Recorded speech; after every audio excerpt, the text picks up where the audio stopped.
Officially I'm retired, but I go out walking occasionally and stretch my accounts sometimes. It can be quite difficult. Getting accepted here has taken quite a long time. People are starting to talk to me. Completely opposite of people that live in the town. Up here, I can go a whole day without talking to anyone else.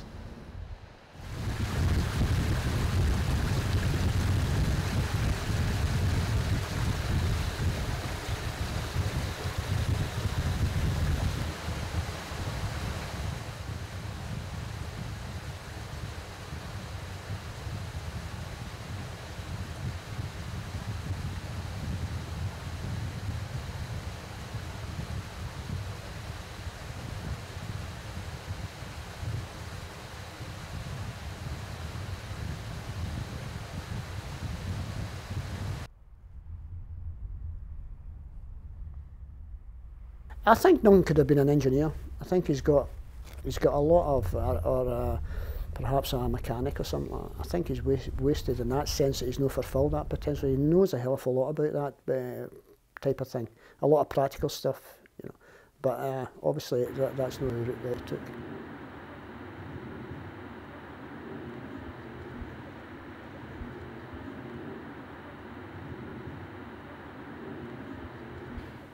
Duncan's a very clever boy, very, very clever. But it's as if there was I'm not going to be the same as everybody else idea in him. Bingo! Duncan should have been the one to go to university. He's a deeper thinker than I am in many, you know, in philosophy. I'm more interested in being out with the lads. I would have been a writer. But life happened and I became a pretty good joiner. And I'm quite happy with that because somebody else was a joiner. And we all know that story.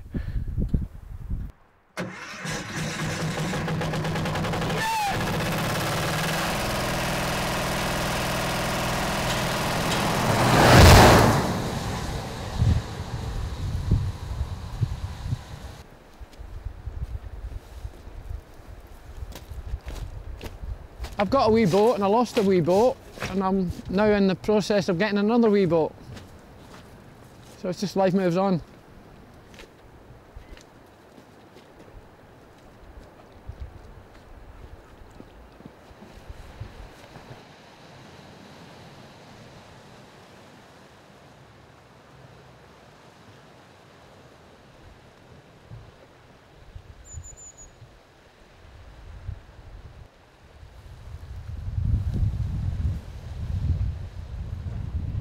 I'd rather be living in a boat than a caravan.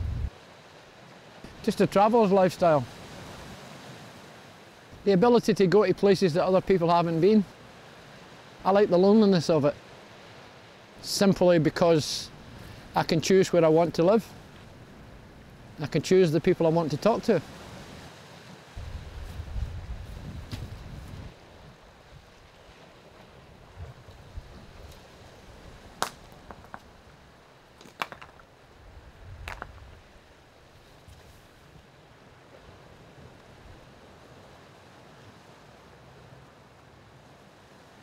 We were brought up as a Catholic, good Catholic family. Our religious upbringing is pretty strong stuff. I mean, you're talking about going to Mass that's in Latin, that you don't understand at all. So you're basically in the chapel for an hour, and we went to devotions on a Saturday. After my mum died, I fell out of love with Christianity. So I had to find something to replace it. I don't know if he believes in God. I don't know if he believes in Jesus Christ. I really don't know.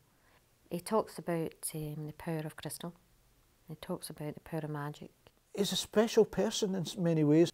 He sees himself as having some kind of ability, which I find, you know, I don't want to believe it, but so many things have happened that you have to be thinking, okay, what is in here?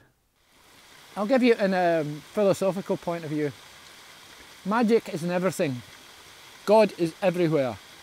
Every blade of grass, every drop of water, every tree, every piece, that is God. Now, don't ask me to define God in any other terms, because I can't. I call it magic. He's got a very optimistic view in life. He sees life to be not, to be lived. And at some point in his life, he's came to a crossroads, and and there's different ways he could have went, and this is the road that he's took. I think the word would be fae. Like having these kind of visions. I don't know how, if you would call them visions, or a very strong imagination of them. But it's more than that, in the sense that it's not quite a dream, but I think Duncan sees things sometimes. And over the last few years, I've come back to realise that it was me that fought with Christ, not Christ with me.